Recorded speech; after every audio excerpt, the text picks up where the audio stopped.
Welcome to ProjectME, the podcast. I'm your host, Tiffany Carter, the founder of ProjectME, multimillionaire entrepreneur, former TV newscaster, money-making expert, female empowerment speaker, and self-proclaimed office supply addict.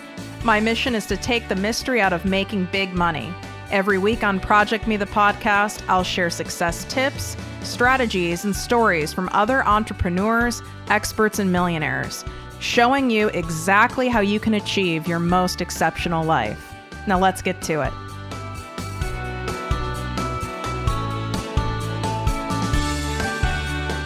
Exciting announcement for all of my listeners. I've officially opened my exclusive group, the ProjectME Passive Income Posse, to the public.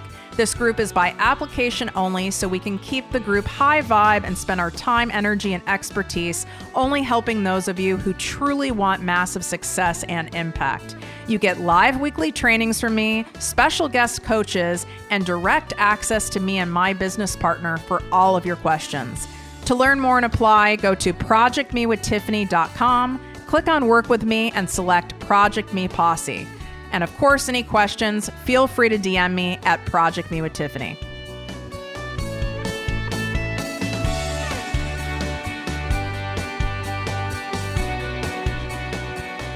Welcome to ProjectME with Tiffany Carter, the podcast and posse. I'm your host, Tiffany, and I've got a story to tell you guys today. And even those of you who've been listening to me for a long time, you may not have heard this story, and you for sure haven't heard it being told in this way. And I think it's going to shock quite a few of you.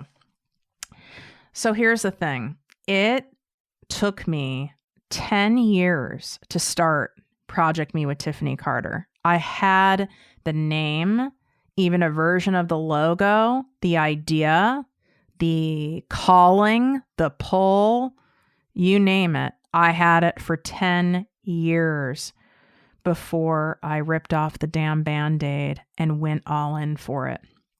That's why I can understand where so many of you are with this crippling, paralyzing fear of what you desire and deserve. You may not even be able to put your exact finger on what it is you want to do, but you know that you want to help people. You know that you're meant for something more. You know there's a divine purpose inside of you. Maybe you're more like how I was, where I actually knew what I was being called to do. And that in of itself can be very scary. That was part of it for me. I was scared of the power of having that knowing, even though that knowing is something I asked for and I prayed for. I mean, I asked for it over and over and over again. I used my manifestation techniques, law of attraction techniques, speaking to my angels, right? I was doing a lot of work. I wanted to find my purpose. I wanted to find my passion. When I met people or saw people that I could just tell were living their passion, their occupation was passion filled. It was, they felt very fulfilled doing it. They made a lot of money doing it. I knew it was possible.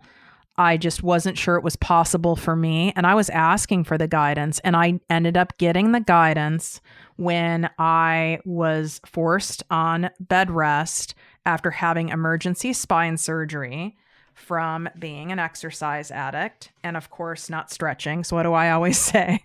Mindset work is like stretching at the gym. Everyone avoids it until you get greatly injured by it. That analogy came from my lifestyle and how I operated before. It's like stretching didn't burn calories, so I was out.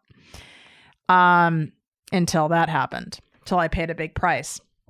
And after having the spine surgery, you weren't even allowed to sit up. It was lay flat. I mean, I could stand to go to the bathroom and that's it. And I had to come right back and lie down. And this was for a solid 6 weeks. Yes, that was fun. And during that time is when I had lots of I guess you could say, I mean, I don't really want to call them crazy, but just conversations with angels, conversations with God, conversations with the universe. I was also probably highly medicated for pain, which I'm sure even induced or exacerbated some of these other visuals I was having. But that's fine because it was all supposed to happen in that way. And I didn't have great distractions. This happened at a time where, yeah, there was social media, but there wasn't Instagram, and it wasn't a thing, right? At least I wasn't into it as a thing as it is now. So really the only distraction I had was TV. That was really it. I didn't have a lot of visitors. I didn't really want a lot of visitors. I'm kind of someone where, like, when I'm laid up like that, it's nice to have some visitors. It's nice to have people care and call and stuff, but I didn't really want people around me in my misery. So I really had this it was like almost like a lightning bolt that came through. It wasn't like I was sitting there brainstorming. This very clearly came to me, ProjectME, because I knew what got me in that bed was that I wasn't putting myself first. I was putting everyone else first in my life and everything else first, and not putting my own well-being, emotional, physical, mental well-being first. And if we don't do that, we end up paying big consequences. And I paid, obviously, a big physical one. And I was like, we're really the most important projects of our lives. And I said, huh. And I was like, so instead of saying like people have a house project, or I'm working on this project, or a project at work, right? I was like, oh, ProjectME. And then I'm like, oh, how could I make the me into, I wanted the me to be in caps, like in bold, to emphasize me. Like, it's all about me, and that's okay. It should be all about you. That doesn't mean you're selfish, that it's all about you. It's not in that way. It's in a way of being self-honoring. And I was like, okay, I could have it be my most exceptional life, which sounds way more exciting. We want an exceptional life. We don't just want a good life. And so that's where ProjectME was born. And I played with logos. I even had a friend of mine who did some graphic stuff, kind of mock up some logos for me way back then. So I could visualize it, worked on taglines, and that was all fun and dandy. And it was great to fantasize, but I still didn't start it for 10 years. It scared me. I knew it would be a personal brand, meaning I'd be a face of the brand because my story would be highly involved in it. And that was very, that's very vulnerable to me. I didn't know if I was ready to share some of my stories and show up like that. That scared me. But really what scared me more than anything was that, oh my God, I know now. Now I know. I've been asking for, like, please give me guidance. What's my purpose? What's my divine mission here? What in the hell am I supposed to be doing here in this earth? I know it can't just be making money for other companies and making them rich and, doing amazing things for pharmaceutical companies, which, is great and all, as long as you're, with the right company. That's great. And that can impact people, but it wasn't filling my soul. It was starting to suck my soul. And I finally got my answer. It's kind of like, be careful what you wish for. And I was afraid, the power in it. It hit me. It made it very clear there is a power much bigger than myself at work. Now, I knew that already, but to have major undeniable evidence of it freaked me the hell out. It really did. It freaked me out. I didn't know what to do with that level of energy, that level of clarity, that level of power. So I shelved it. And I said, well, at least I know what I'm going to create someday. It wasn't like, oh, I'm going to start working on this now, or I'm going to start on Monday. No, I shelved it. It was like someday. And I was like, okay, I'm glad this is a start. This is good. I'm glad it's here. And I kept putting it off, but there wasn't a week that didn't go by where it didn't pop into my head. Sometimes it was every day. And it wasn't like if I just had like a crappy day at work or something like that. There wasn't a day a week that went by that I didn't think about it. And sometimes it was every single day. Sometimes it would get louder. And what finally made me rip off the Band-Aid was I was so uncomfortable with being uncomfortable. What happens is when we deny ourselves of the very thing that we're meant to do, even if we don't know what that specific thing is. I didn't have all the specific steps worked out. I didn't know how this was going to look or be packaged or anything. When we know we're meant for bigger things and we're meant to do something else, and it just, we know we want to do more and something that fills our soul and something that helps people.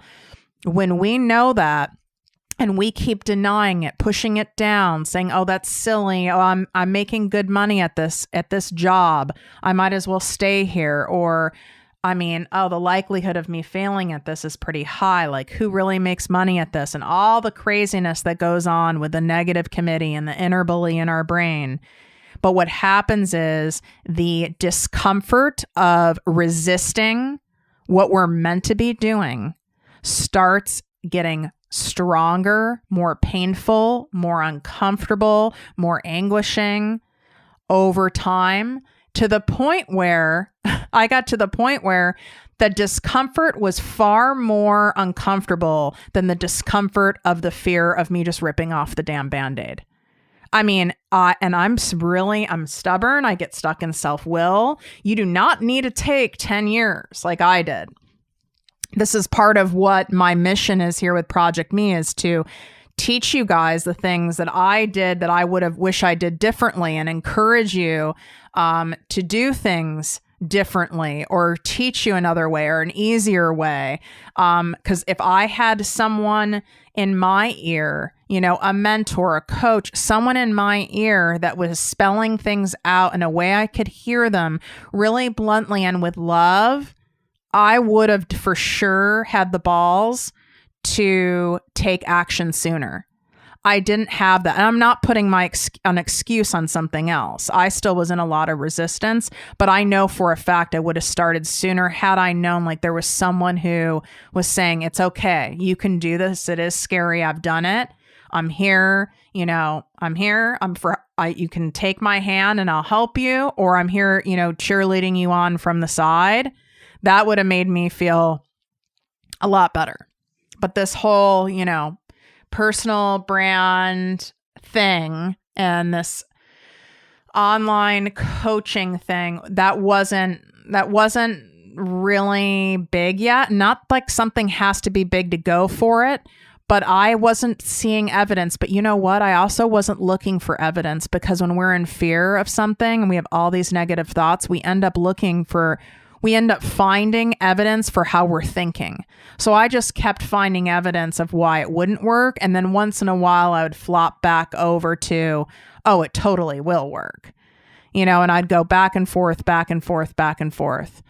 But that discomfort became so high where I was like, "What are you going to do, Tiffany?" The 10-year mark was very solid and noticeable to me. I knew it was 10 years. I knew when it was 5 years. And I was like, "Oh my God, what are you going to do? You're going to let another 10 years go by and not go after this?" And I hate when people are complaining, are unhappy, are disappointed, are uninspired in different areas of their lives for a long periods of time and don't do anything about it. I don't like people like that, but I was being that person. I would complain. I would say, I really want to do something that, fulfills me, or I wish I could do this. I was saying I was exhausted all the time. The answer was right in front of me the whole time, but I was too scared to do it. So I had myself in some form of self-imposed purgatory, which I know many of you do too. And how much time and energy I wasted, oh my God, on all of that is insane. I could have put all that energy into so much more productive and better use, but I finally did it. And here's the thing. There is no way that you get to go all in on your dreams and do it without having fear and being uncomfortable as fuck. It's not possible. It just isn't. I wish it was. When you really care and you really want something, it's going to be uncomfortable. It's going to be scary. It's going to even be terrifying. It's going to even make your stomach upset. It's going to make your throat constrict. It's going to make you sweat because you actually give a shit. When you aren't that emotionally invested, your soul's not invested, it can be scary. You can be kind of afraid of like maybe embarrassing yourself because, no one really wants to fail or look stupid, right? But it's not terrifying. Like my first business that I still have, right? TLC Enterprises, doing digital marketing for medical, pharmaceutical, and health supplement companies. I've had that business for 12 years. Was that scary to start? Yes. Did I have lots of stress? There were a lot of times where I was uncomfortable, embarrassed, all the feelings. Yes, but not to where it was like guttural, not to where it would like just paralyze me, because that wasn't my aligned soul calling. I knew that business, that was not like one of my big divine purposes here on this earth, right? I knew that I was really good at it. I knew I could make great money and financial impact at it and really help, get the word out there for different disease states and treatments for it, right? So I knew all of that, but it did not sit on my heart, if that makes sense. So therefore, the resistance, the fear that would, paralyze me was nowhere near. I mean, it was a very short period of time between when one of my, top physician clients in pharmaceuticals said to me, why aren't you, you make millions of dollars for all these pharma companies. Why don't you make that for yourself and charge people? And I was like, you think people would pay me? It was only a very short period of time after that conversation. I mean, really short, that I started, I started with side hustling first, but technically started TLC Enterprises. I mean, I'm talking maybe 6 or 8 months. So it wasn't 10 years. Do you see the difference? So when we really care, that's where a lot of this extra intense fear, resistance, the negative committee in our brain, our ego gets really damn loud. It's like, think of when you've gone on a date with someone where you weren't really that excited to go. Not that they're a bad person. You just, weren't that excited. You're not really nervous. You didn't spend that extra, 20 minutes perfecting your makeup or your outfit, right? Your stomach wasn't filled with butterflies. So, but then when it's someone you're really excited to go on a date with, all the things happen. You're nervous. You don't want to look stupid. You've called your friends. You've changed your shirt, 25 times. That's when you're going after something that you really care about. So how I was able to rip off that Band-Aid was in a decision. I had to come to Jesus with myself. And it was actually right where I'm sitting right now. I went, all right, Tiffany, what's it going to be? That you've had a great deal of success. You know how to make money. That you've gone through some heavy, heavy shit in your life, and it was for a greater good. When, if not now, when? What are you going to do? You're going to do it 10 years from now? Like, let's experiment. Let's just do it. And then the fear started coming up. And I had this conversation out loud, which is, I don't know, only child syndrome. I have no idea, but I had it out loud. And it was really helpful for me. So feel free to try it. This is how I rationalize things. So you're going to get a whole insight into this crazy ass Enneagram 6 Virgo brain of mine. And I was like, yeah, but I would actually voice out my ego. Okay. So then my ego was going, yeah, but what if you bomb on this and now you're bombing on this thing that's been on your heart all these 10 years, then what's your purpose for being on this earth? Because if it doesn't work. And then I said, meaning my higher self, Tiffany, said, well, I hear what you're saying. Full conversation with my ego. I hear what you're saying, and I know that scares the crap out of me. That's why I've not started it. But I mean, if I'm really meant to be doing this, I would imagine my success is inevitable. Otherwise, it wouldn't have been sitting on my heart and on my soul for all these years. I wouldn't have this calling, the strong calling to do it if I wasn't supposed to do it. My ego's like, okay, that's nice and sounds fluffy and all, but you could really fall on your ass here and, spend time, effort, energy, money, and then what? And I was like, well, I'm spending a lot of time, effort, energy, and money in the discomfort right now anyway.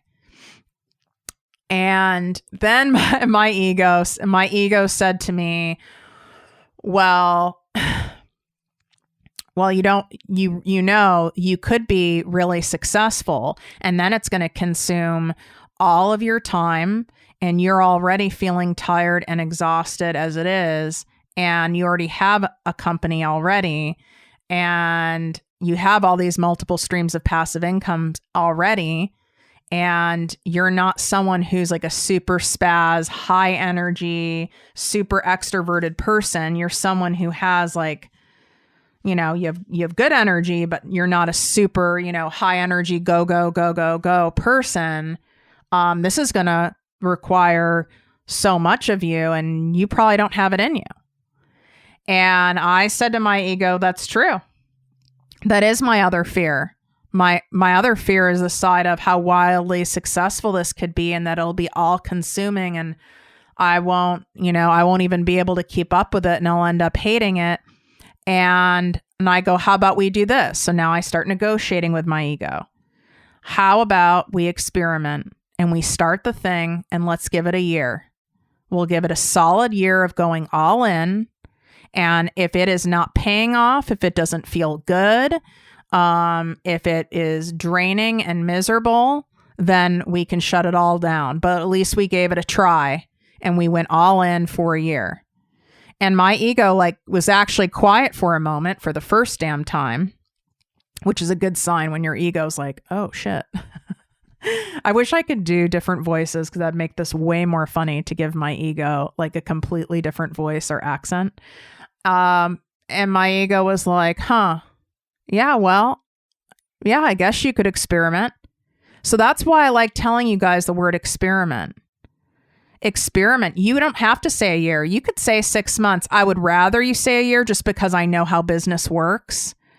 And I mean, you really need to give it, if you want to give it a really fair shot, you really need to give it, I would rather you give it 18 months, but to negotiate with your ego, I would say a full year. That's what I did. A full year. And if it's miserable, I don't see progress, it doesn't feel good, then we can be out. That's how I negotiated with myself to do it.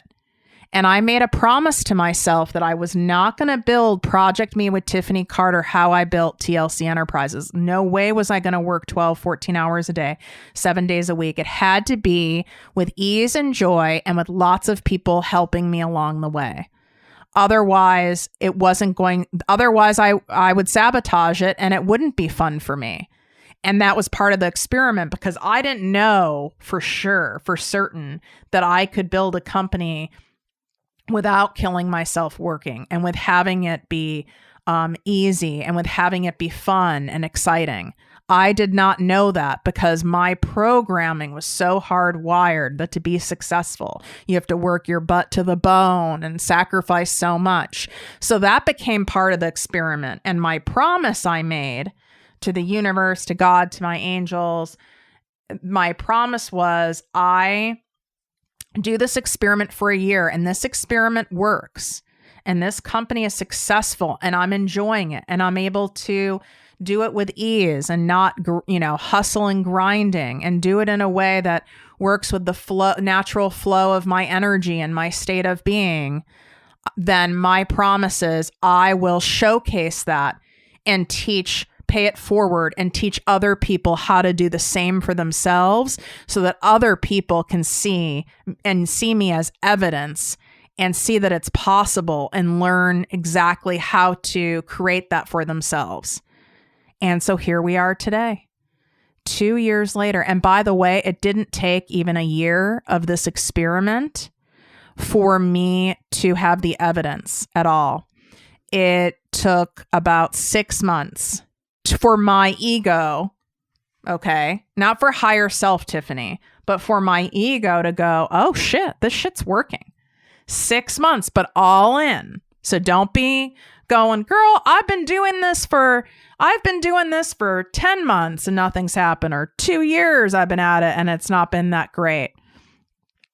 Or 6 months, that sounds so, don't get me wrong. I'm talking 6 months all in, not me doing 12-hour days, energetically all in with my heart and my soul, my focus, doing it the right way, right? Hiring people to help me, having coaches guide me, and keeping true to my promise to myself.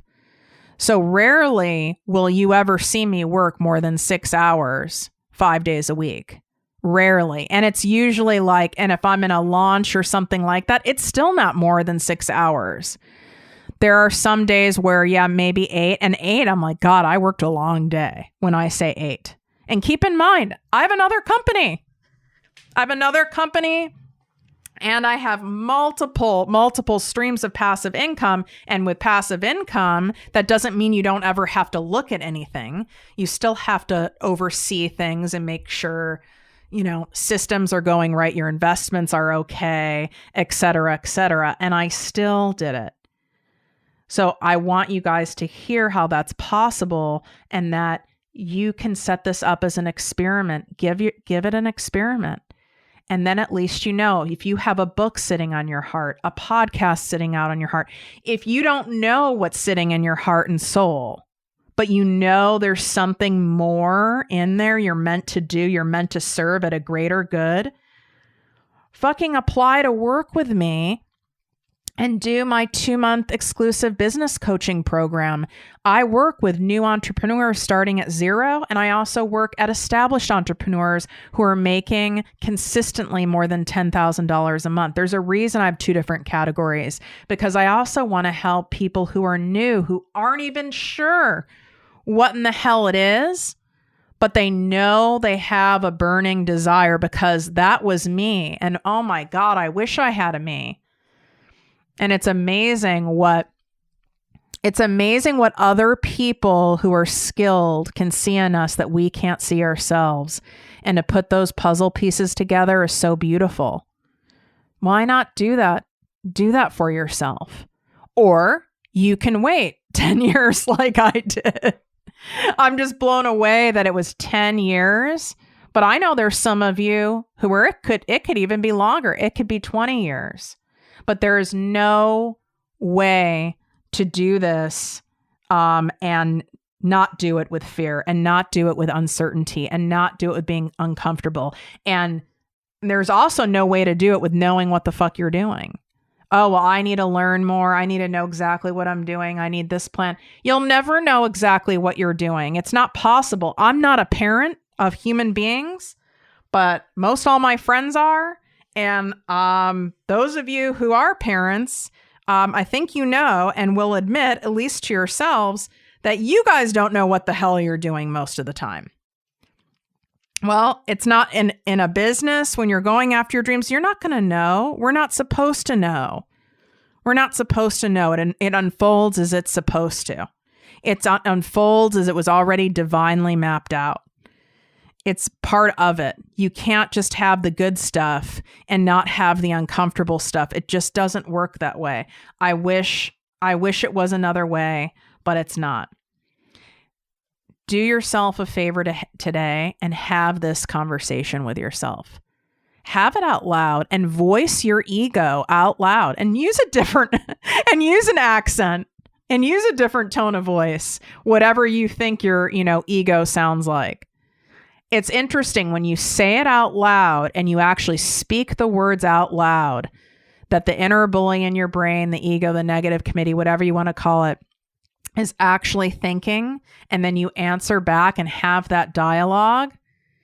It's pretty freaking profound. When we keep things just in our mind and in our thoughts, that can be very dangerous. That can be a dangerous trap, that squirrel brain, right?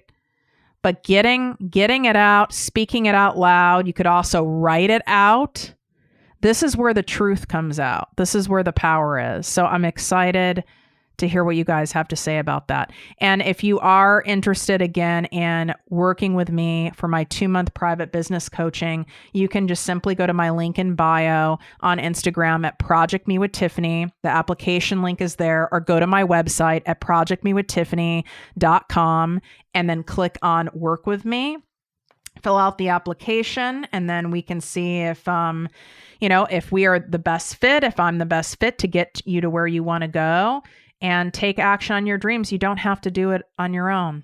There's people out here who are happy to take your hand and take you along the way. If you love this episode, take a screenshot right now, share it on social media, share it on your Instagram stories, tag me at ProjectME with Tiffany, share it with a friend who you know is meant for more and wants to do more with her life. And let this episode hopefully wake someone else up as well. Wishing you great health, wealth, and worth as always. Love you guys. If you enjoyed this podcast, please write a 5-star review on iTunes. Not only will this make me super happy, but it will allow more listeners to find our special show. Simply help me help others.